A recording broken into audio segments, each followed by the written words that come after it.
د افغانستان پخوانی ولسمشر ښاغلی ډاکټر صاحب محمد اشرف غني د طالبانو دفاع وزیر ملا محمد یعقوب مجاهد ته په ډیورن کرښه د ملي حاکمیت، خپلواکۍ او د خلکو د حقونو ساتنې پر ټینګار وینا کړې ده. د حقیقت نیوز چینل درنو کتونکو سلام، ستړي مشئ، وخت مو په خیر. په دې هیله چې روغ او جوړ واوسئ. په سر کې یادونه کوم که حقیقت نیوز چینل مو نوی سبسکرایب کړئ نو په درنښت سره همدا اوس یې سبسکرایب کړئ ترڅو زموږ مهم او تازه خبر تر ټولو د مخه تر تاسو در ورسیږي.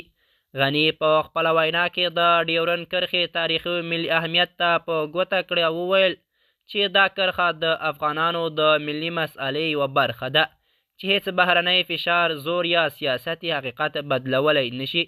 هغه ټینګار وکړ چې د افغانانو حق دی د خپل سرحد، خاورې او ملي حاکمیت دفاع وکړي. هر اقدام چې د ډیورن کرښې د رسمي تایید یا د سرحدونو کمزوري کولو هڅه کوي د تاریخ او افغانانو د حقونو ملي حاکمیت خلاف دی.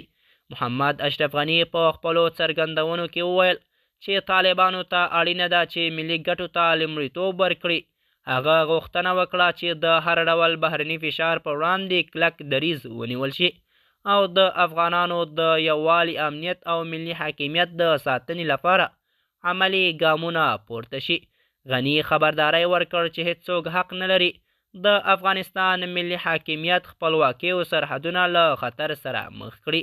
هغه په ډاګه کړه چې یوازې د خلکو هڅې هوښیاري کولی شي هیواد خوندي، باعزته او ځواکمن پاتې شي. په وینا کې غني د ډیورن کرښې د تاریخ په اړه هم خبرې وکړې.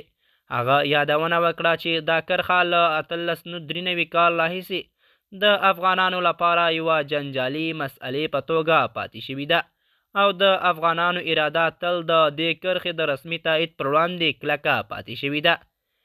غني د ټولو افغانانو له ټولو برخو وغوښتل چې د وطن د وحدت، ملي حاکمیت، خپلواکۍ او د خپلو حقونو د ساتنې لپاره ټینګ پاتې شي. د ډیورن کرښې په اړه هیڅ پریکړه د خلکو د ارادې پرته نه کیږي. په پای کې محمد اشرف غني له ټولو اړوندو چارواکو، ګاونډیو هیوادونو او نړیوالې ټولنې څخه وغوښتل چې د افغانانو د ملي حاکمیت او سرحدونو د بشپړتیا پر حقونو درناوی وکړي.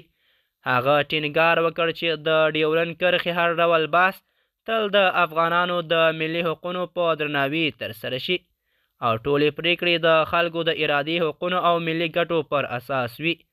د حقیقت نیوز چینل درنو کتونکو زموږ د نن ورځې چمتو شوی خبر تر همدې ځای و. تر بیا مو په الله سپارم.